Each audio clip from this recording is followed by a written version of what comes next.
Hindi agad napansin ni Aurelius na mali ang lugar na kanyang pinasukan hanggang sa marinig niya ang tunog ng kampana, ang iyak ng sanggol, at makita ang mga tao na sabay-sabay na tumayo. Huminto siya sa gitna ng pasilyo ng simbahan. Dahan-dahan siyang napakurap. Sa kamarahang huminga. Anong? Hindi ito yung ballroom? Lumapit sa kanya ang isang matandang babae na may hawak na abaniko at rosaryo. Ikaw ang ninong, iho. Kanina ka pa hinihintay. Masiglang sabi nito sabay turo sa harap. Napatigil sa Aurelius. Bahagya siyang umiti rito. Pasensya na po. Baka may nagkamali. Iniimbitahan po ako sa isang charity. Bago pa niya matapos magsalita, marahang tinulak siya sa likod. Napausad siya ng 2 hakbang papalapit sa altar. Naririnig niya na ang bulungan sa paligid. Siya pala yung ninong? Ang gwapo naman! Parang artista talaga? Napasinghap si Aurelius. Inayos niya ang cuff ng kanyang polo. Kahit hindi naman ito gusot. Lumingalinga siya. Naghahanap ng daan palabas. O kahit sino makakapagpaliwanag sa kanya ng sitwasyon. Doon niya nakita si Mariel. Nakatayo ito sa gilid. May hawak na diaper bag sa isang kamay at cellphone sa kabila. Kuya Jun, ilagay mo na yung cake sa likod. Ate Garnet, huwag mong kalimutan yung kandila ha. Ma, sandali lang. Oo, ninang si Tita Rosa. Yes, may extras po naman. Humakbang si Aurelius para lapitan ng dalaga. Excuse me, ikaw ba naka-assign dito? Tumigil si Mariel, inangat ang ulo at nagtagpo ang kanilang paningin. Sandaling nanlaki ang mga mata nito bago mabilis na bumalik sa normal. Opo, may problema po ba? Ako kasi parang may mali sa invitation na natanggap ko. Sabi kasi charity event to, hindi ko alam na... Kayo po ba si Sir Aurelius? Oo. Okay na po yun, confirm na po kayong ninong. Wait lang, confirm saan? Sa likod nila may isang lalaki may hawak na sanggol na nakabalot sa puting tela at mahimbing na natutulog. Sir, hawakan niyo po muna sandali. Bago pa makaiwas si Aurelius, inilagay sa kanyang braso ang sanggol. Napasinghap siya at automatikong sumusuporta ang isang kamay sa ulo ng bata. Napatigil ang mundo niya sa loob ng 3 segundo. Sumandal si Mariel, papalapit at mahinang tumawa. Relax lang po, hindi naman kayo kakainin ng bata. Tumingin siya kay Mariel ng seryoso. Miss, this is not funny. Hindi ako basta-basta pumapayag sa ganitong uri ng commitment kung wala akong alam kung ano to. Naintindihan ko po, pero nandito na kayo eh. At sa totoo lang, kailangan talaga namin kayo. Napasinghap si Aurelius at bahagyang napatawa sa sobrang walang pagpipilian. So this is a legal ambush? Kung gusto niyo pong tawagin ganon, edi sige po. Pero hindi naman po namin kayo pipilitin kung talagang ayaw niyo. Tumingin si Aurelius sa sanggol. Bahagyang gumalaw ang maliit na kamay nito na parang may hinahanap. Hindi niya namalayan na mas sumigpit ang kapit niya sa bata. Anong pangalan niya? Elias, unang anak ng kapatid ko. Tumango si Aurelius ng mabagal. Sige na, pero pagkatapos ito kailangan nating mag-usap na maayos. Hindi pa man tuluyang natapos ang seremonya, ramdam na ni Aurelius ang bigat ng bagong titulo sa kanyang balikat. Hindi yun dahil sa sanggol na hawak, kundi dahil sa mga mata na unti-unting bumabaling sa kanya. Pagkatapos ng huling basbas ng pari, nagsimulang gumalaw ang mga tao. May nag-aayos ng upuan, may kumukuha ng litrato. Maingat na inabot ni Aurelius ang sanggol kay Mariel. Salamat po. Okay naman po kayo? Yes. Bago pa muling makahinga ng maayos si Aurelius, may mabilis na lumapit na lalaki sa pwesto nila. Medyo gusot ang polo nito at may pawis pa sa noo. Ikaw pala ang ninong. Buti na lang at dumating ka. Tumango si Aurelius ng magalang. Congratulations, anak mo? Oo, firstborn. Malaking responsibilidad. Sumulyap si Mariel sa kapatid at bahagyang kumunot ang noo. Kuya, sandali! Alam mo, malaki ang papel ng ninong sa buhay ng bata. Hindi lang sa binyag, kundi sa future. Of course, guidance, presence, moral support. Ngumiti si Renato pero hindi yun umabot sa mga mata. At financial support. Nanigas ang balikat ni Mariel. Mabilis siyang lumapit at bahagyang humarang sa pagitan ng dalawa. Kuya, wag dito. Ano na naman ba? Balik na Renato at bahagyang tumawa. Praktikal lang tayo. Ninong siya at halata namang may kaya. Di naman siguro problema ang konting tulong. Pasensya na. Ano ba ibig sabihin ng tulong na yan? Simple lang naman hinihingi kong tulong. Sagot ni Renato, sabay kumpas ng kamay, parang negosyo lang ang pinag-uusapan. Gatas, diaper, check-up. Malaki ang gastos doon. Baka pwede na magsimula ka magbigay ngayon pa lang. Ngayon? Oo, para naman klaro agad kung anong inaasahan. Kuya, tama na yan. Nakakahiya. Ba't ka nahihiya? Para naman kay Elias to. Hindi ganito ang paraan. Hindi mo basta hinihingi ang responsibilidad, inaalok yun. Tumingin si Aurelius kay Mariel. Kita niya ang pamumula ng tenga nito. Umarap ulit siya kay Renato. Makinig ka. Tinanggap ko ang pagigininong dahil may respeto ako sa okasyon. Pero hindi ako papayag na gawin ito parang bayad lang. Napangisi si Renato. Hindi naman masama humingi, no? Masama kung wala sa lugar. At mas lalong mali kung ginagawa mo to sa harap ng kapatid mong halatang ayaw. Saglit na natahimik si Renato. Sumulyap ito kay Mariel na ngayon. Tuwid na ang tindig at hindi umiiwas ng tingin. Kuya, ako ang nag-aalaga sa anak mo araw-araw. Ako ang bumibili ng kailangan niya kapag wala kang pera. Ngayon ako na magsasabi, itigil mo na to. Huminga si Renato sa kabahagyang umiling. Fine, sige na. Masyado lang kayo sensitive. Tumalikod dito at agad lumayo. Napabuntong hininga si Mariel. Umupo siya sa isang upuan. Hawak pa rin ang sanggol na bahagyang gumalaw. Pasensya na po talaga. Hindi dapat ganito ang una niyong araw bilang ninong. Tumabi si Aurelius sa bakanting upuan sa tabi ni Mariel. Hindi siya agad umupo. Parang kailangan muna niyang isettle ang bigat na eksenang kalilipas lang. Kala siguro na marami.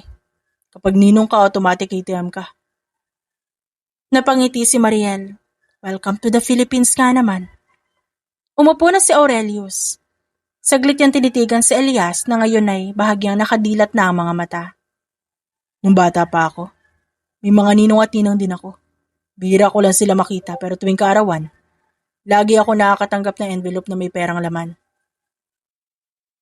Parang doon na nakafocus yung idea na ninong equals pera, ninang equals regalo.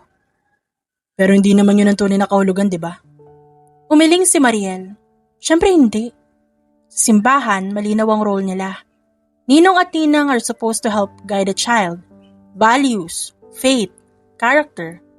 Hindi sila replacement ng magulang. Tumango si Aurelius. Pero sa realidad, nagiging extension sila ng responsibilidad ng magulang. Minsan unfair pa. Kasi hindi lahat ng kinukuha bilang ninong ready talaga. Can I be honest? Sure you can. Tinanggap ko kanina kasi I was already there and because I saw him. Tumango siya kay Elias. Pero ayoko magsimula sa maling expectation. Look, I'm willing to help kapag may emergency. Health, education, guidance. Pero hindi ako magiging default provider. Hindi ako substitute sa pagiging tatay. And that's actually the healthiest way. Lagi kong sinasabi sa mga pinsan ko, ang responsibilidad sa anak nagsisimula at nagtatapos sa magulang. Ang ninong at ninang support system lang sila. Hindi safety net para sa responsibility. Napangiti si Aurelius. You sound like you've had this argument before. Nako, masyado nang marami. Sandaling natawa si Aurelius. Siguro, kaya rin maraming nasisirang relasyon sa pamilya dahil dyan. Hindi malinaw ang boundaries. Tumayo si Mariel sandali para ayusin ang kumot ni Elias. Saka muling umupo. Sa kultura natin, mahirap magsabi ng hanggang dito lang kasi parang bastos. Pero mas bastos naman na umaabuso. Kung lahat ng ninong at ninang, klaro mula umpisa. What they can and cannot give. Mas konti sana ang samaan ng loob. Sa labas ng bulwagan, unti-unting humupa ang tensyon. Pumasok ang lahat sa lugar para kumain, kung saan nakahanda ang mahahabang mesa na may puting mantel, puno ng mga plato at ang usok ng mainit na ulam na aamoy sa paligid. Tinignan ni Aurelius ang relo niya. Bahagya na siyang umatras sa tanda na magpaalam. Huminga siya ng malalim at inayos ang blazer. Mariel, mukhang okay na ako rito. At okay na rin kayo. Aalis na ako. Sandali lang. Hindi pwedeng umalis ang ninong na hindi pa kumakain. Masiglang sabi ng isang tiyahin. Napatingin si Aurelius kay Mariel na bahagya pang napangiti. Sumuko si Aurelius at bumuntong hininga. Sige na nga. Pinaupo siya sa dulo ng mesa. Agad na may nag-abot ng plato, naglagay ng kanin at nagtanong kung anong ulam ang gusto niya. Hindi niya na kayang tumanggi habang inaayos niya ang kubyertos na patingin siya sa kabilang dako ng bulwagan. Nandoon nga si Mariel. Hawak ni Mariel ang bata sa kaliwang balikat habang ang kanang kamay ay inaabot ang basong tubig sa isang matanda. Maya-maya, may tumawag sa kanya mula sa kabilang mesa. Tumakbo siya roon, iniwan ang bata sa isang pinsan. Saka bumalik na may hawak na extra kutsara. Mariel, nasaan na yung soft drinks? Wala na rito. Kuya, sandali lang, inaayos ko pa. Kanina pa yan ah. Di ka ba marunong mag-prioritize? Singhal ni Renato. Napatingin ang ilang bisita. Bumaba ang boses ni Mariel pero rinig pa rin ang sagot. Ayos na po ang pagkain. May tubig naman. Tubig? May mga bisita tayo tas tubig? Napatingin si Renato kay Aurelius. Ngumiti ito ng pilit. Sabay taas ng baso ng tubig na hawak. Okay lang, tubig is fine. Pero hindi tumigil si Renato. Tumayo siya at lumapit kay Mariel. Alam mo ba, kung di dahil sa akin di ka makakapunta rito? Huminto si Mariel. Bahagyang humarap sa kapatid, habang hawak pa rin ng isang tray. Kuya, kung wala ka siguro, mas tahimik pa ang araw na to. May ilang nakarinig, may ilang nagkunwaring wala namang narinig. Tumayo si Aurelius. Maingat niya itinabi ang plato saka lumapit sa kanila. Renato, may kailangan ka pa ba? Napalingon si Renato na parang nagulat sa biglang paglapit niya. Wala naman. Nag-uusap lang kami ng kapatid ko. Kung may kailangan ka, huwag mo na maibigay lahat sa kapatid mo. Kita naman na sobrang busy na siya. Nanigas ang mukha ni Renato. Di mo na kailangan makialam sa amin.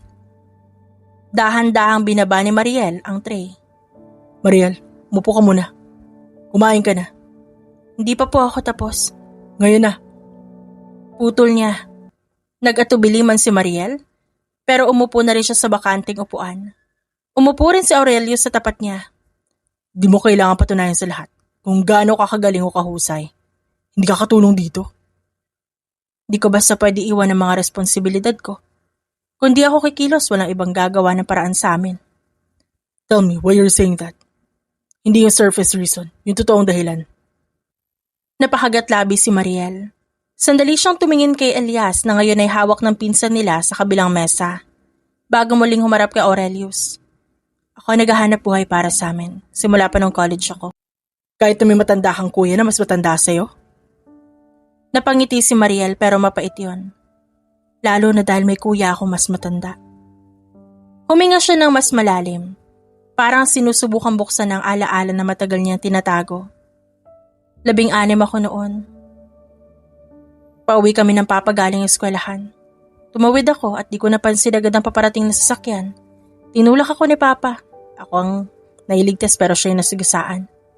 Mula noon parang may invisible na kontrata akong pinirmahan sa buhay ko. Ako na lang ang natira so ako na rin ang kailangan bumawi. Bumawi kanino naman? Sa buong pamilya namin. Kasi kung di dahil sa akin buhay pa sana si papa. Mariel, that's not how it works. Alam niyang narinig siya nito. Pero hindi agad tumingin si Mariel. Galit siya sa akin eh. Di naman niya sinasabi ng diretsyo. Pero ramdam ko naman. So naging kapalit ka na. Ha? You replace your father's responsibility. Di ko naman pwedeng bitawan yun. Kundi ako, sino pa? Si Renato. Walang paligoy-ligoy na sabi ni Aurelius. Lalaki siya. May anak pa nga siya, di ba? Pero, hindi ikaw ang dahilan ng pagkamatay ng tatay mo. Bata ka pa nun. Siya ang pumili ng gawin yon. At hindi mo kailangang ibayad ang buong buhay mo para lang mabuhay kayo. Namula ang mga mata ni Mariel. Kung ganun kadaling sabihin. Listen, ang guilt, parang utang na ikaw lang ang naniniwalang may interest. Everyone else benefits. Will you keep paying? Bumaba ang balikat ni Mariel. Nawala na ang pilit na tuwid at tindig na matagal niyang pinapanatili. Pagod na pagod ako. Pero kapag tumigil ako parang naging traidor ako sa kanila. At doon na siya bumigay. Bigla na lang tumulo ang luha ng sunod-sunod. Tinakpan niya ang muka ng isang kamay. pero hindi niya napigilan ang paghikbi. Araw-araw, pakiramdam ko, kailangan ko patunayan na worth it ang buhay ko kapalit ng papa ko. Inabot ni Aurelius mula sa bulsa ng blazer niya ang panyo at inilapag sa mesa malapit sa kamay ng babae. Your life is not a replacement. It's not a trade. Walang cosmic balance sheet na kailangan mong punan. Kinuha ni Mariel ang panyo, pinahid ang luha, pero patuloy pa rin ang pag-iyak. Hindi ko alam kung paano humindi. Then start small. You don't need permission to stop pleading for people who won't even ask if you're okay. Natawa si Mariel sa gitna ng pag-iyak. Ang intensyo po magsalita. Salamat. Don't thank me. Remember it. And next time, Renato raises his voice at you, remind yourself, he lost a father. But he didn't lose his responsibility. Hindi pa tuluyang tumitigil ang iyak ni Mariel nang may isang lalaki na long sleeve at slacks na halos tumakbong pumasok sa bulwagan. May hawak na cellphone sa isang kamay at leather folder sa kabila. Tumigil siya nang makita si Aurelius na nakaupo. May plato sa harap na may kanin at ulam, hawak pa ang basong tubig. Nanlaki ang mga mata ng lalaki. Sir Aurelius. Nagangat ang tingin si Aurelius. Sebastian. Napatingin si Sebastian sandali na parang nagdarasal. Sir, 20 minutes na po kayong late. Sumulyap si Aurelius sa relo niya. Saglit siyang napamura sa isip. Right. Bago pa siya makatayo, may biglang nagsalita mula sa likod. Ay iho, alis ka na agad? Hindi pa naman tapos to, kakaumpisa pa lang na handaan. Tanong ng isang tiyahin sabay abot ng bagong bowl ng ulam. Actually po. Sebastian, di ba? Singit tayo sa pangtiyahin na nakangiti. Halika na rito iho, kumain ka na muna, kayong dalawa. Puro kayong gwapo. Sayang naman kung di pa kayo papakainin. Hindi po kasi ma'am. May meeting po kami. Meeting. Kain muna, hindi tatakbo ang trabaho. May biglang humila ng upuan para kay Sebastian. Agad din namang may nagabot ng plato at naglagay ng kanin. Napapaupo na lang si Sebastian bago pa niya maisip kung anong gagawin. Tumikhim si Aurelius. Sebastian, relax ka lang. 5 minutes more. Sir, board meeting po yun eh. Kaya nga kailangan ko ng lakas. Protein to, di ba? Napatingin si Sebastian sa plato niya. Opo, sir. Sa kabilang dako ng mesa, bahagyang napatawa si Mariel. Pinunasan niya ang natitirang luha sa pisngi at bahagyang yumuko para itago ang ngiti. Napansin niyo ni Aurelius. Okay ka na ba? Opo, pasensya na po kanina, sir. Huwag kang mag-sorry. Hindi naman krimen na mapagod. Habang kumakain sila, unti-unting napalibutan na si Aurelius ng mga kamag-anak. May nagtanong kung artista ba siya, may nagtanong kung may asawa na. May isang matandang babae na nagsasabing, bagay raw sila magkatabi ni Mariel. Single ka ba, iho? Lola, ninong lang yan. Ay sayang naman. Pwede pa naman sana kayo magkatuluyan. Nabuga ni Sebastian ang sabaw na iniinom niya. Ay pasensya ka na, iho. Ang pupogi niyo kasi. Kung dalaga pa ako, inaya na kita ng kasal. Matapos ng ilang sandali, tumayo si Aurelius. Inayos niya ang blazer at humarap kay Mariel. Kailangan ko na talaga umalis. Salamat po talaga, salamat po. Kung kailangan mo ng suporta, alam mo naman kung saan ako mahahanap. Sige po. Salamat. Hindi na nakatanggi pa si Aurelius nang mag-aya ng picture ang mga tao roon. Napagitnaan siya ng dalawang tiyahin. May humawak sa braso niya at may umakbay pa. Si Sebastian naman ay nasa gilid. Hawak ang folder na parang bodyguard. Pagkatapos ng litrato, tuluyan na sila nakalabas ng bulwagan. Pagdating sa parking lot, doon lang nakahinga ng maluwag si Sebastian. Sir, next time po. Kindly inform me kung magigininong kayo. Napatawa si Aurelius. Believe me, that was not on the agenda. Pagpasok pa lang ni Mariel sa loob ng bahay nila, ramdam niya ang bigat ng hangin. Nakapatay ang ilaw sa sala maliban sa bumbilyang nakasindi sa kusina. May mga pinggang nakatambak sa lababo. May bote ng soft drinks na nakahiga sa mesa. At may amoy ng alak na halatang matagal nang bukas. Nandoon si Renato. Nakatayo siya sa gitna ng sala, nagusot ang polo, at nakakunot ang noo. Saan ka galing? Malamig na tanong nito. Huminga si Mariel at Inilapag ang bag sa tabi. Alam mo naman kung saan, tinapos ko lang yung kailangan gawin sa binyag ng anak mo. Pinahiya mo ako sa harap ng maraming tao. Hindi kita pinahiya.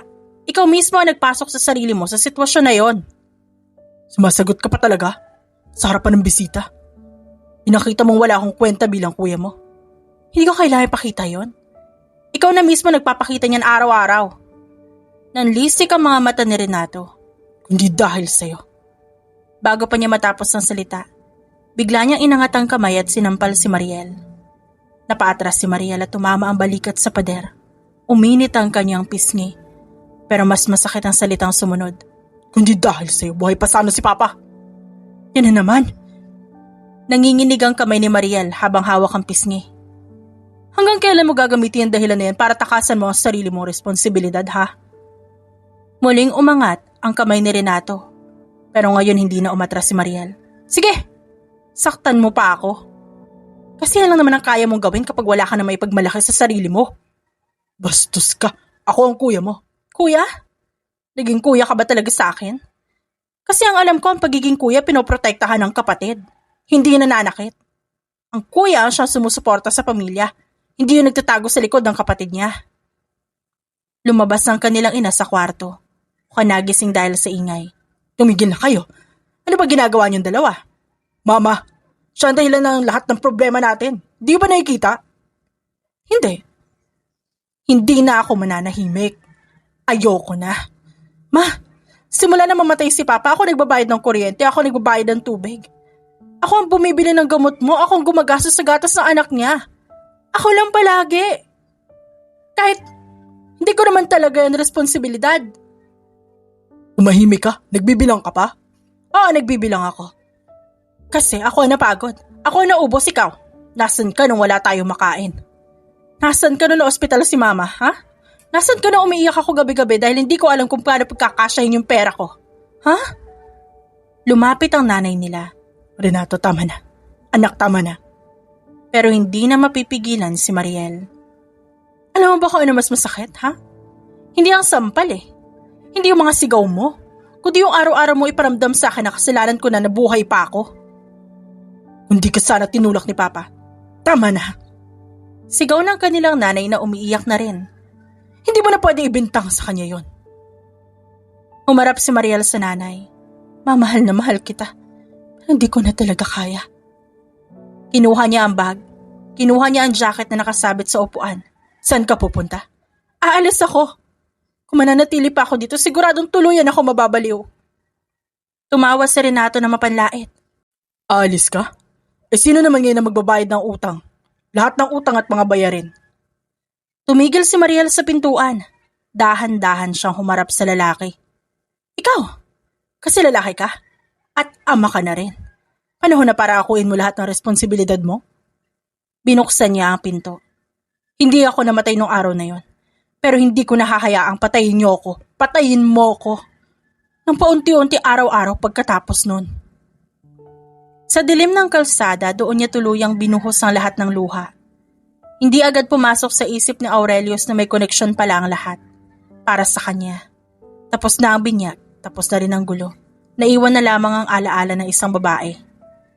Pero may mga pangyayaring hindi basta natatapos sa isang pagkakataon lang. 2 araw matapos ang binyag, nakaupo si Aurelio sa opisina at tahimik na sinusuri ang isang folder na hindi dapat sana narito. Isa itong internal report mula sa Corporate Social Responsibility Team. Isang listahan ng simbahan at kaganapan na binigyan ng donasyon, kasama mga rekomendadong kinatawan na kailangan dumalo. Napahinto ang kamay niya sa isang pangalan. Aurelius Vale, the primary representative. Event, baptismal sponsorship. Church, San Isidro Parish. Nanlaki ang kanyang mga mata. Sebastian. Po, sir. Agad na pumasok ang kanyang sekretarya. Ito, sino naglagay to? Sir, may endorsement po yan galing sa parish committee. May pangalan po ng contact person, Renato Cruz, sir. Explain? Apparently, nag-request siya ng corporate donation para raw sa simbahan. May connection siya sa parish, secretary. Sinama po yung pangalan niyo bilang sponsor at ninong. Naka-flag siya as priority guest. So planado. Opo, sir. Sumandal si Aurelius sa upuan. Bumalik sa isip niya ang eksena sa simbahan. May note pa po. Dagdag na si Bastian sabay buklat sa ikalawang pahina. Tumawag po si Mariel Cruz 2 days before the event. She did. Opo, she declined the arrangement. Sabi niya hindi raw dapat isama ang pangalan niyo. Humingi pa siya ng paumanhin kahit wala naman siyang kasalanan. She tried to fix it. Opo, sir. Pero huli na raw po ang proseso. Nakapirma na ang approvals. Tumayo si Aurelius. Kinuha niya ang jacket niya. Cancel my afternoon meeting. Sir, I said cancel and get me her number. Hindi nagtagal nasa loob na siya ng kotse. Hindi niya alam kung saan eksaktong papunta, pero alam niyang kailangan niyang makita ang babae. Nakita niya si Mariel sa maliit na coffee shop malapit sa terminal. Nakaupo sa sulok, may isang bag sa paanan at hawak ang cellphone. Huminto si Aurelius sa harap nito. Mariel, Sir Aurelius. please, let's do not do titles. Bahagya pa siya napatikim. Umupo silang dalawa. Alam ko na ngayon, di talaga aksidente ang nangyari. Alam na po ninyo? Your brother planned it. Ginamit niya ang simbahan. Ginamit ang pangalan ko. Ginamit ang idea na kapag mayaman ang ninong may sasalo. Sinubukan ko pong pigilan.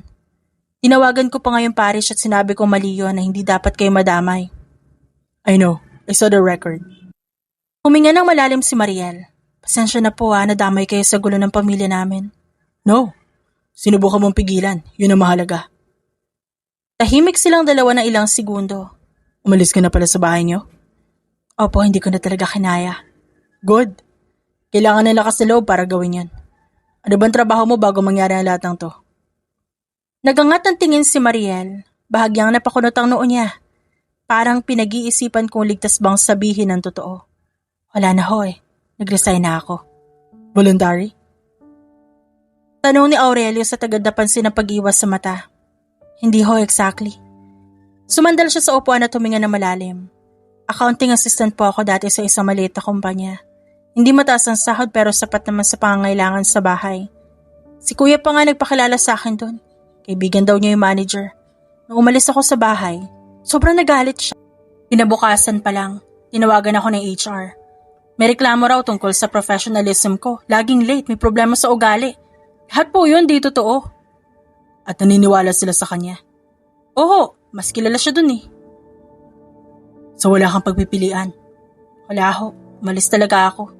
Di ko na rin kayang pumasok araw-araw na parang may marka na nakalagay sa noo ko. Anong tinapos mo? Psychology ho. Psychology? Opo, scholar po ako nun. Buong tuition po binabayaran. Kailangan ko lang panatilihin na magagandang grado. So ba't accounting ang kinuha mo? Kasi hindi raw practical ang iba. Yan ang lagi nilang sinasabi sa bahay. Walang pera sa psychology.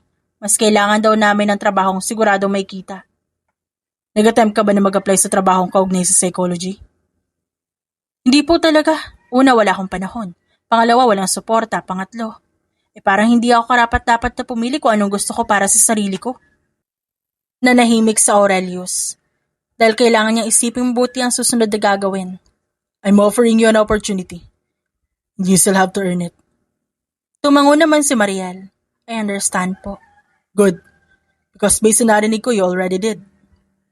Kinuha ni Aurelius ang kanyang cellphone at tinay pang isang pangalan. I sit on the board of a private hospital. They're currently expanding their mental health services. May opening for a psychology associate, hindi senior role. Hindi rin mataas agad ang pay, but it's legitimate. Nanlaki ang mga mata ni Mariel. Sir, Aurelius. Aurelius. Matagal na po ako hindi nag-a-apply sa ganitong trabaho. That's fine. They're not looking for perfect confidence. They're looking for competence and empathy. You have both. Paano kung mag-fail ako dyan? Then you learn. Failing is not the same as being unworthy. I'll recommend you, not because of what you've been through, but because of what you finished. You earned that degree. You earned the right to use it. Salamat ho. Huwag mo muna akong pasalamatan. Magpasalamat ka kapag tinanggap ka na at kapag tinanggap ka na, you don't look back. Tumayo si Aurelius, inabot ang business card niya. Email me your CV tonight. Habang papalayo si Aurelius, napahinto siya at muling humarap. One more thing. Po? Whatever your brother did does not define your future. It only explains your past. Hindi agad nag-sink in kay Mariel ang salitang congratulations. Nakatayo siya sa lobby ng ospital, hawak ang folder na may logo ng institusyon. Habang paulit-ulit na binabasa ang email sa kanyang cellphone. 3 beses niya pa itong pinasa pero parang hindi pa rin sapat para makitang malinaw ito. You're accepted as psychology associate. Napaupo siya sa mahabang upuang bakal. Dahan-dahan siyang huminga. Parang natatakot na baka mawala ito kung gumalaw agad siya. Miss Cruz. Napatingin siya agad. Isang babaeng nakaputing coat ang nakatayo sa harap niya. Opo. Mabilis na sagot ni Mariel at agad na tumayo. Sumunod ka sa akin. Gusto ko makita ng direktor. Bahagyang nanikip ang dibdib ni Mariel. Akala niya tapos na ang lahat ng interview. Akala niya onboarding na lang ang susunod. Habang naglalakad sila sa mahabang pasilyo, napansin niya ang kaayusan ng ospital. May mga staff na nagmamadali, mga pasyenteng may kasamang nurse, at may mga pamilyang nag-aantay.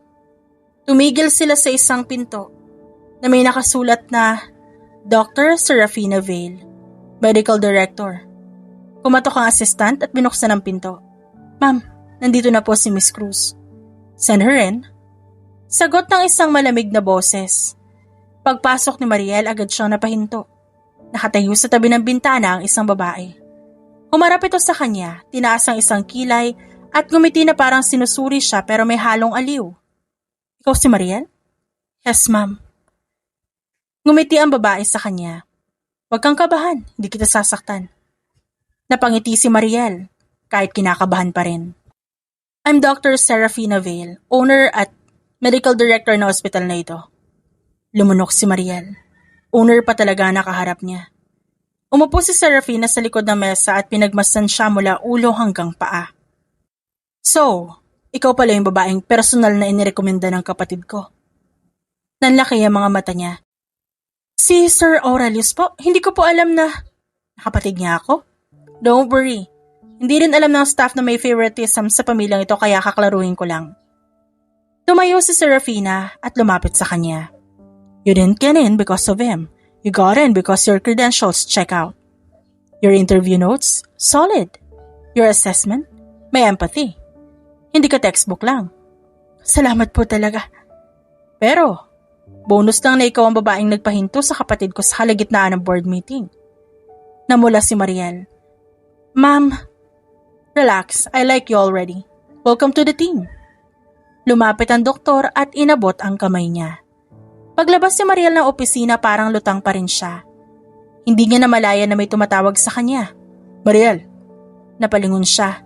Nakatayo si Aurelius sa may hallway. Sir! Aurelius, mukhang pasado ka na. Opo. Good. Hindi pa sila nakakausad, bumukas ulit ang pinto ng opisina. Aurelius! Tawag ni Serafina. Halika nga rito. Napabuntong hininga ang binata pero sumunod naman. Pagbalik nila, nakangisi si Serafina na parang may bagong laro ang natanggap. So, this is her. Ito pala ang dahilan kung ba't biglang naging emotional consultant ang kapatid ko. Serafina. Ano? Observational skill. Ma'am, wala pong. Relax. Hindi kita tinutukso para i-pressure ka. Matagal ko na kasi hindi nakikitang ganito yung kapatid ko. Ignore her. Tinapik ni Serafina ang balikat ni Mariel. Work hard. Break the cycle. At kung sakaling saktan ka ulit ng mundo, may veil na sasagot sa'yo. Anito at tumingin kay Aurelius. Hindi inaasahan ni Mariel na tatawagan siya ng nanay niya. Naroon siya sa maliit niyang inuupahang kwarto noon, nakaupo sa gilid ng kama. Hawak ang notebook kung saan sinusulat niya ang mga obserbasyon mula sa unang linggo niya sa ospital. Saglit siyang napapikit bago sagutin. Ma? Mahinahon niyang tanong. Agad niyang narinig ang hikbi sa kabilang linya. Anak, may sakit si Elias. Nanikip ang dibdib niya. Anong nangyari sa kanya? Nilalagnat siya. Dinala namin sa klinik kagabi. Kailangan daw ng mga test. May reseta pa. Wala kaming pera para makabili. Anak, pakiusap. Kahit ngayon lang, ikaw lang talaga maaasahan ko. Nasaan si kuya? Hindi siya sumasagot sa tawag, galit pa rin. Nasaan kayo ngayon? Sa bahay. Pupunta ako pero hindi ako magbibigay ng pera. Ano ibig mo sabihin? Ipapaliwanag ko na lang pagdating ko. Please hintayin niyo ako. Pagdating sa bahay, bukas ang pinto. Pero sinigurado niya muna. Nadala niya ang business card ng Aurelius at contact number ng pediatric department ng ospital. Nakita niya ang kanyang ina doon at nakaupo sa sofa. Hawak ang basang bimpo. Sa loob ng silid maririnig ang mahinang iyak na Elias. Sa kusina, naroon si Renato hawak ang cellphone. Walang ginagawa kundi tumitig lang. Bumalik ka na naman. Hindi ito sinagot ni Mariel. Dumiretso siya sa kwarto at sinilip si Elias. Mainit ang noo ng bata, namumula pa ang pisngi. Ano sabi ng doktor sa klinik? Tanong niya sa ina. May hinala raw na infection. Kailangan ng mga lab tests. Ba't di mo siya dinala sa ospital agad? Aniya kay Renato ng diretsyo. May klinik naman, di ba? Ano pa hinihintay mo? Kaya ka tinawagan ni mama para magbigay ka ng pera. Huwag ka umasa doon. Hindi na ako gagawa nun. Anak. Ma! Makinig ko kayo na maayos. Hindi ako magbibigay ng pera. Pero hindi ko pababayaan ng bata. Anong plano mo? Magdasal ka na lang? Kinuha ni Mariel ang kanyang cellphone at tinawagan ng isang numero. Inon niya ang speaker para marinig ng lahat. Pediatric admissions, good afternoon po. Hello po, ito po si Mariel Cruz. Gusto ko po sanang i-endorso ang isang batang pasyente na si Elias Cruz. 2 buwan pa lang siya. May lagnat po siya at pinaghihinalaang may infection. Pupunta po kami ngayon sa ospital. Binaba niya ang tawag. Tumingin siya diretso kay Renato. Dadalhin natin si Elias sa ospital. Sa ospital kung saan may tamang gamit at mga doktor na expert sa mga bata. Magkano naman yun? Tanong ni Renato at mukhang kinakabahan na ngayon. Hindi mo na kailangang alalahanin ang halaga. Hindi rin ako magbabayad. Ano ibig mong sabihin? Ibig sabihin, hindi ako magbibigay sa iyo ng pera. At hindi rin ako magbabayad para sa mga gastos. Pero sisiguraduhin ko makakakuha si Elias ng tamang paggamot. Sa paraang hindi mo na ako aasahan na ako ang lagi mong tatakbuhan kapag may problema ka. Lumapit ang kanilang ina. Anak, paano naman natin babayaran kung wala tayong pera? Inayos ko na po yan, ma. May social services department po ang ospital na tumutulong sa mga pamilyang walang sapat na pera. May mga paraan para magbayad ng paunti-unti. Meron din silang proseso para suriin kung pwede ka makakuha ng tulong sa pagbabayad ng mga gastos. Akala mo naman kung sino ka. Parang ikaw ang may-ari ng ospital. Hindi na ako yung backup mo. Kapag wala ka namang pagkukunan. Ikaw ang ama ni Elias. Kailangan mong harapin ang responsibilidad na yon. Kailangan mong pumirma sa consent form. Ikaw ang tatay ng bata. Kaya ikaw ang dapat pumirma para sa paggamot. Pero kung wala talaga akong pera, paano? Kung ganun, kailangan mo harapin yun na maayos. Gaya ng lahat ng totoong magulang. Naging maayos na ang kalagayan ni Elias makalipas ng 2 araw. Bumaba na ang lagnat, naging stable ang kanyang vital signs. At maganda rin ang resulta ng mga lab tests. Wala namang malalang komplikasyon, infection nga talaga. Pero naagapan agad ang dumating sila ng mas maaga. Nang sabihin niyo ng pediatrician, napaupo si Mariel sa gilid ng kama ng bata at tuluyang nakahinga ng malalim. Parang ngayon lang niya naalala kung paano huminga na maayos. Salamat po. Maaga mo siyang nadala. Malaking bagay yon sa paggagamot. Sa labas ng kwarto, nakatayo ang kanyang ina. Hawak ang rosaryo. Si Renato naman nasa dulo ng pasilyo. Nakaupo at nakatungo. Hawak ang cellphone pero hindi naman ginagamit. Hindi siya lumalapit sa kwarto. Hindi yun nakaligtaan ni Mariel. Tuwing sinusubukan niya lapitan si Renato, tumatayo agad dito at lumalayo. Hindi na nagtanong si Mariel. Pagod na siya sa mga tanong na alam niya na ang sagot. Bandang hapon, may kumakatok sa pinto ng kwarto. Paglingon niya, nakita niya si Aurelius. May hawak na maliit na paper bag na puno ng prutas. Kamusta na siya? Okay na, stable na rin. Matapang tong batang to Mukha nga po, no? Sa gilid ng paningin niya, nakita niyang biglang tumayo si Renato at lumabas ng kwarto. Napakunot ang noo ni Mariel. Tumingin siya kay Aurelius. Parang iniiwasan kayo ni Kuya. Pabayaan mo na lang. Hindi na nagtanong pa si Mariel. Tumango na lang siya. Pagkalabas nila ng ospital kinagabihan, inalok ni Aurelius si Mariel. Dinner muna tayo, libre ko. Di na po kailangan. Kailangan mong kumain. Saglit na nag-alinlangan si Mariel, pero nanaig ang kanyang pagod. Sige ho. Kumain sila sa isang simpleng restaurant, malapit sa ospital. Habang kumakain, doon lang niya napagtanto kung gaano siya talagang gutom. Di ka pa pala nag-grocery na pang-araw-araw mong kailangan. Paano niyo po nalaman? Mukhang busy ka talaga. Sobrang dami mong ginagawa. Opo eh. Tara, may supermarket dun sa kanto, di ba? Ngayon po ba? Oo, para bukas di ka na magmamadali para humanap ng makakain. Sa grocery store, si Maria lang nagtutulak ng cart. Samantalang tahimik lang sa Aurelius na naglalagay ng pangunahing pangangailangan. Nang inabot ni Maria lang isang lata ng corned beef, may biglang tumawa mula sa likuran nila. Well, sino to? Napalingon sila. Nandoon din pala si Serafina hawak ang basket ng mga bibilhin. Hindi pa ba tapos ang trabaho mo? Akala ko dapat nasa board meeting ka ngayon. Di ba dapat nasa spa ka ngayon? Napangiti si Serafina at lumapit kay Mariel. Ikaw pala ang dahilan kung ba't biglang nagiging maasikaso at domestic ang kapatid kong to. Ma'am? Serafina na lang. Pagwawasto nito. Tumingin si Serafina kay Aurelius. Ikaw dati ayaw mo pang pumasok sa grocery store. Parang baka mahawa ka ng kung ano dun. Ngayon parang may checklist ka pa dyan sa bibilihin mo. Tao rin naman ako. Talaga ba? Bago umalis si Serafina, tumingin ito kay Mariel ng mas seryoso. Good job. You stood your ground. Salamat ho. Nakaupo si Aurelius sa harap ng kanyang computer nang makakita siya ng isang email na pinadala sa kanilang Corporate Social Responsibility Team. Isang lalaki nagpakilala bilang volunteer ng simbahan. May hawak daw na endorsement letter para sa isang bata may sakit na nangangailangan ng tulong pinansyal. Kasama sa email ang litrato ng sanggol, kwento ng kahirapan ng pamilya, at pangalan ng bata na ang pangalan ay Elias Cruz. Nanigas ang kamay ni Aurelius sa mouse na hawak nang makita ang pangalan. Agad niyang tinawag ang kanyang assistant na si Sebastian. Tingnan mo to.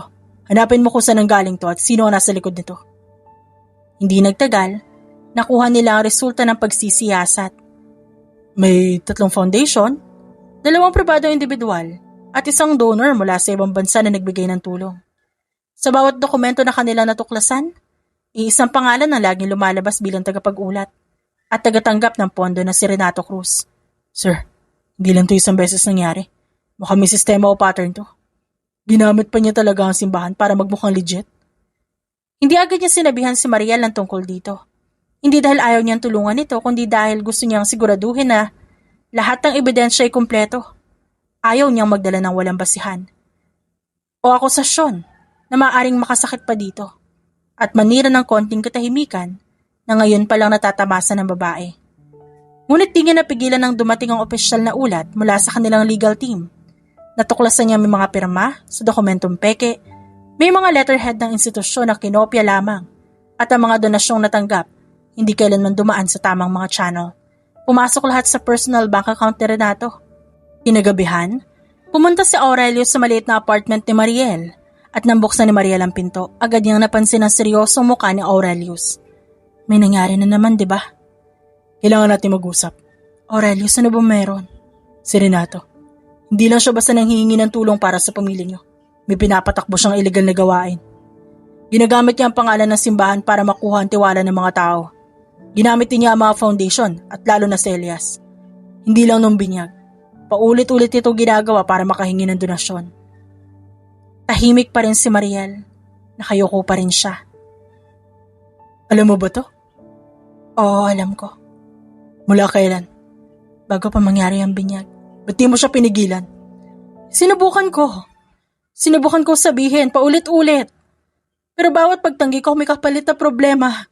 Anong klaseng kapalit? Sigawan, sumbatan, paninisin na ako ang dahilan ng problema ng lahat ng pamilya. Kapag tumanggi ako, huminto sa pagtulong, si Mama ang unang masasaktan. Mapapabayaan pa si Elias. Alam mo ba kung bakit pumapayag ako kahit alam ko mali?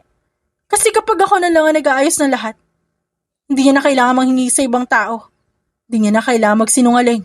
Hindi niya na kailangan gumawa ng mas malaking kasinungalingan. So sinusubukan mong pigilan na lumaki pa ang gulo? Inahaw ko na lahat para hindi na lumaki pa yon.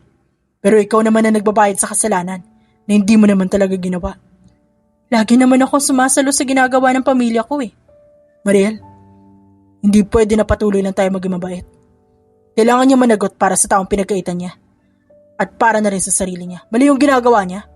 Kailangan niya matuto. Alam ko. Pero si Elias, paano siya? I'll make sure na hindi siya maapektuhan. The hospital social services team can help. We can set up a trust fund for him. Cover his needs, education, everything. Basta hindi na siya aasa sa mga paraang iligal. Gagawin mo to para sa pamangkin ko? Of course. Hindi kasalanan ng bata yung ginagawa ng tatay niya. And you've done enough. It's time someone else takes care of everything. In a proper way. Okay. Pumapayag ako pero kailangan ko sabihin kay mama. Hindi ko kaya itago to sa kanya. Understandable. We'll go with you when you tell her para hindi ka mag-isa. Araw ng pagdinig at dumating sila ni Aurelio sa bahay ng mga Cruz. Nakita nila agad si Renato na naglalakad-lakad sa sala at mukhang galit na galit. Ang ina naman nila nakaupo sa sofa. Hawak ang rosaryo. Si Elias natutulog sa kwarto. Ba't kayo nandito? Di pa ba sapat yung ginawa mo sa akin, Mariel? Nilaglag mo ako sa harap ng lahat. Renato, calm down. Calm down! Sinasabi mong tumahimik ako matapos mo mahusga sa ginagawa ko? Sino ka para husgahan mo ako at ang buhay ko? Di namin kailangan ng karapatan para gawin to. Di mo alam kung gaano karaming tao ang nilinlang mo. Kung gaano karaming pera ang kinurakot mo para lang sa sarili mong kasiyahan. Kinurakot? Ako? Ginawa ko yun para sa pamilya ko. Para mabigyan ng magandang buhay ang bata. Para sa'yo lang yun. All those donations, saan napunta? Sa alak mo, sa mga gala mo kasamang barkada mo. Di ako tanga. Alam ko lahat ng ginagawa mo. Nanlaki ang mga mata ni Renato. Pero nanatili pa rin siyang mapanghamon. Di mo alam ang pinagdaanan ko. Kung di ako manghihingi at manlilin lang, paano kami mabubuhay? Wala kang trabaho noon, walang pera si mama. Eh ngayon, meron na ako stable na trabaho. May paraan naman para maayos ang lahat ng legal eh. Pero ayaw mo magsikap. Ayaw mong tumanggap ng tulong sa tamang paraan. Ginamit mo pa si Elias. Ginamit mo yung simbahan. Ginamit mo yung kabutihan ng mga tao. Tapos sasabihin mo para sa amin yun? Tumahimik ka na. Huwag mong subukang hawakan siya. Ani Aurelius nang iangat nito ang kamay para sampalin si Mariel. Kung di ka susuko, mas lalala pa ang mangyayari sa'yo. Napahinto si Renato. Ramdam niya ang bigat ng mga salita. Paano na ngayon? Paano ako? Paano si Elias kung makukulong ako? Like I told Mariel earlier, aalagaan namin si Elias. Magsiset up ang ospital ng fund para sa mga pangangailangan niya at si Mariel ang magiging guardian niya. Basta ikaw kailangan mong harapin ang kasalanan mo. Para rin to sa'yo. Tumingin si Renato kay Mariel. Nakikita niya ang luha sa mga mata nito. Di ko sinasadya. Talagang di ko sinasadya na gawin yun. Alam ko, pero kailangan mong bayaran ang ginawa mo. Kapag tapos ka na sa lahat ng to, baka pwede pa tayo magsimula ng bago. Matapos ang usapan, kusang loob na sumunod si Renato sa mga otoridad. Sinabi niya na handa siyang harapin lahat ng kasong ibabato sa kanya at nangako siyang talagang magbabago. Si Mariel naman ay nakahinga ng maluwag na parang biglang nabawasan ng bigat na daladala niya mula pa nung mamatay ang papa nila. Alam niya na hindi pa tapos ang lahat, pero ngayon may pag-asa na sila magsimula ng bago at mabuhay na maayos. Thank you talaga sabi niya kay Aurelius habang sila'y palabas na ng bahay. Di ko alam kung paano ko kakayanin to kung wala ka dito. Kaya nga tayo magkaibigan, di ba? At tandaan mo, di ka na mag-isa. Nandito ako para sa'yo. Ilang buwan ang lumipas, unti-unting naging maayos na ang buhay ni Mariel. Kasama niya ngayon ang ina at si Elias sa kanyang apartment. Stable ang trabaho niya sa ospital bilang psychology associate. Isang Sabado ng gabi, nagluluto sila ng hapunan nang biglang may kumatok. Pagbukas ni Mariel, nakita niya si Aurelius na nakatayo sa labas. May hawak na isang paper bag ng pagkain pero mukhang seryoso ang muka. Oh, kala ko bukas ka pa pupunta. Pasok, kain tayo. Pumasok si Aurelius at binigay ang paper bag. I bought some lechon, kawali from your favorite place. Nakita ito ng ginang. Ay, magsisimula na ako maghain. Mariel, samahan mo muna si Aurelius dito Si Elias naman natutulog pa. Pagkatapos umalis ng ginang, tahimik silang dalawa sa sala. Napansin ni Mariel na parang may kabas sa mukha ni Aurelius. Okay ka lang ba? May problema ka? Nakita ko may kasama ka lalaki sa ospital kanina. Yung bagong doktor, si Dr. Reyes. Si Dr. Miguel. Oo naman, okay yun. Kasama ko siya sa ilang cases ng pediatric patients. Sobrang bait at professional. Nag-offer pa siya ng tulong kay Elias para sa developmental check-up. Libre pa. Narinig na Aurelius ang tuwa sa boses ni Mariel at parang biglang uminit ang kanyang ulo. Free? Mariel, huwag kang basta-basta naniniwala sa mga ganitong tao. Di lahat nag-aalok ng libre. Totoo ang intensyon nila. Ha? Ba't mo sinasabi yan? Si Dr. Miguel yung kilala ng mga tao sa ospital bilang one of the best pediatricians. Si Serafina pa nga nag-refer sa kanya. Serafina talaga? Alam mo bang hindi lang basta doktor yan? Nakita ko siya minsan nakasama na ibang mga tao na hindi ko kilala. Parang may ibang plano siya. Plano? Aurelius, ano ba sinasabi mo? Wala naman ako naririnig na masama tungkol sa kanya. At kahit ano pa man hindi ako bobo para hindi makilala kung sino mapagkakatiwalaan. Sabi ni Mariel, na medyo nagtatampo na. Hindi ko kaya makita kang kasama ang isang tao, di mo naman talaga kilala ng lubusan. Lulukohin ka lang yan. Ako? Ba't naman ako maluloko? Ba't ka naman nag-aalala? We're just friends, di ba? Bumuntong hininga sa Aurelius at hinarap siya. Friends? Mariel, minsan talaga manhid ka. Di mo ba napapansin kung gaano kadalas akong pumupunta dito? Hindi ako tumutulong lang sa kung sino-sino babae.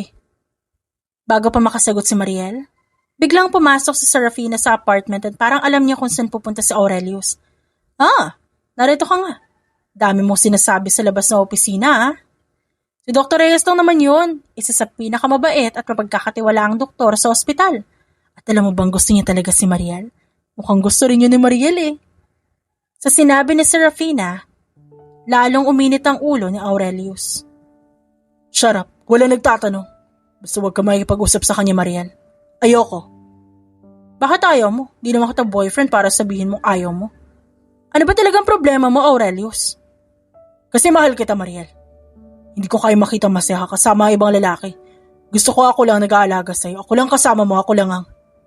Napatigil si Mariel sa sinabi nito. Namula ang kanyang pisngi at hindi alam kung ano sasabihin. Si Serafina naman tumawa ng mahina at umiling. Finally! Matagal mo nang dapat sabihin yun. Mariel naman kasi sobrang manhid talaga. Di mo ba napapansin? Nasimula pa nung una ito na yung nararamdaman ng kapatid ko para sa'yo.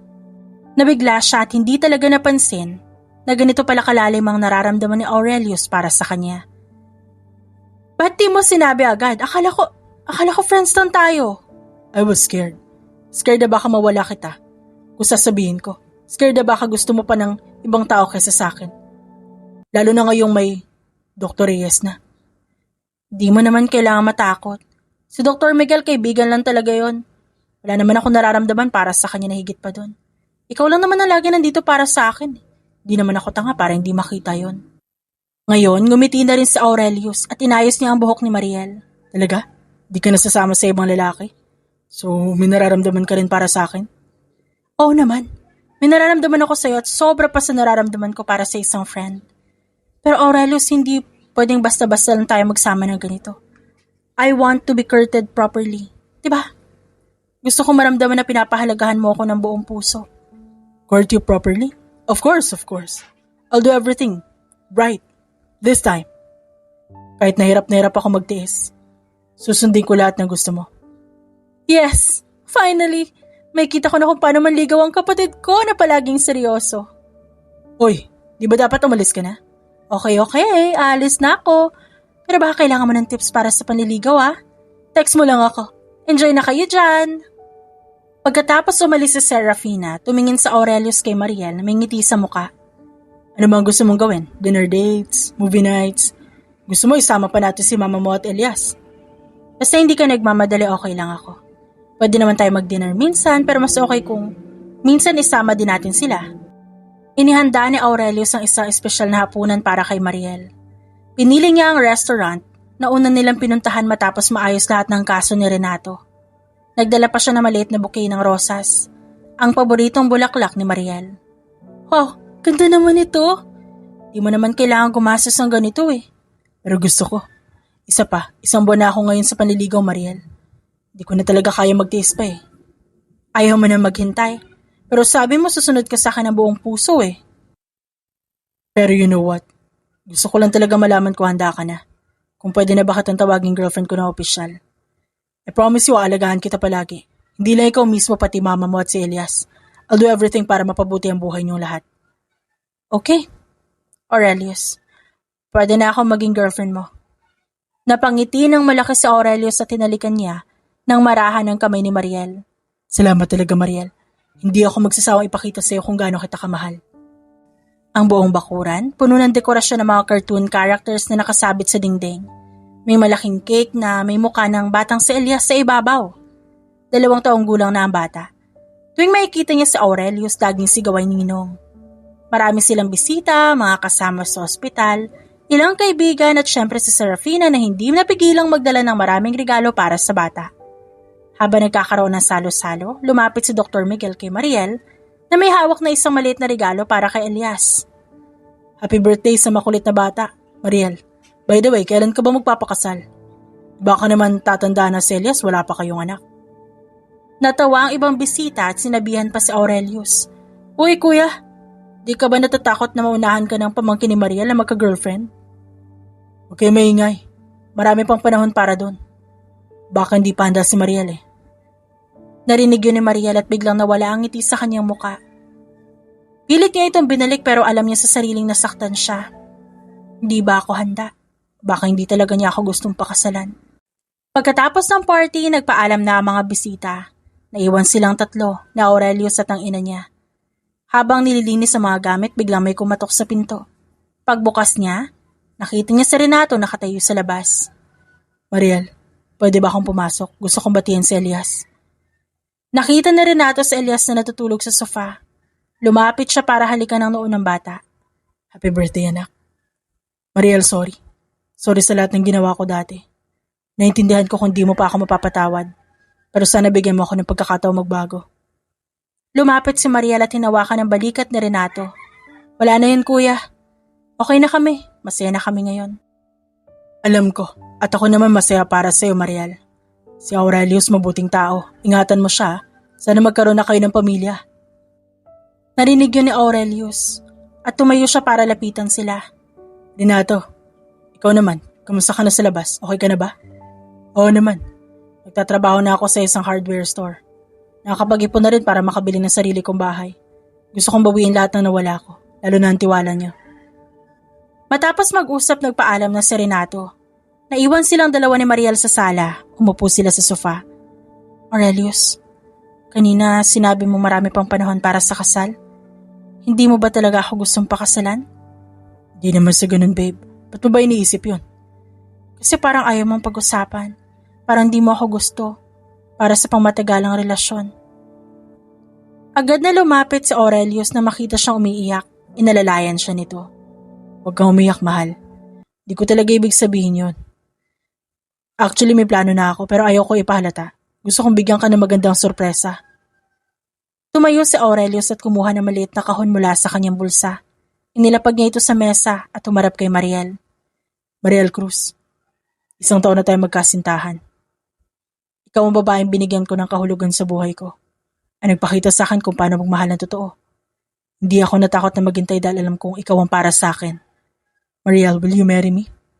Oo naman. Oo. Akala ko hindi mo ako gustong pakasalan eh.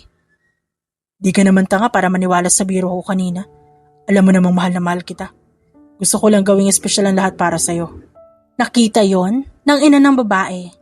At si Renato hindi pa pala umaalis. Sabay na tumawa at pumalakpak ang mga ito. Sa wakas. Masaya na ako ngayon dahil alam ko may mag-aalaga na talaga sa'yo, Mariel. Congrats sa inyo, Mariel, Aurelius. Sana magkaroon kayo ng maraming mga anak para may kasama na si Elias. Hindi naman ibig sabihin na pag ikaw na ang breadwinner ng pamilya, kailangan mong buhatin lahat ng bigat ng mundo sa balikat mo. At kalimutan mo ang sarili mong kasiyahan. Dapat alam mo kung hanggang saan mo lang kaya. Huwag mong hayaan na gamitin ka lang o abusuhin ang kabutihan mo. At tandaan, hindi ka nag-iisa dahil merong mga taong handang tumulong at mahalin ka. The end.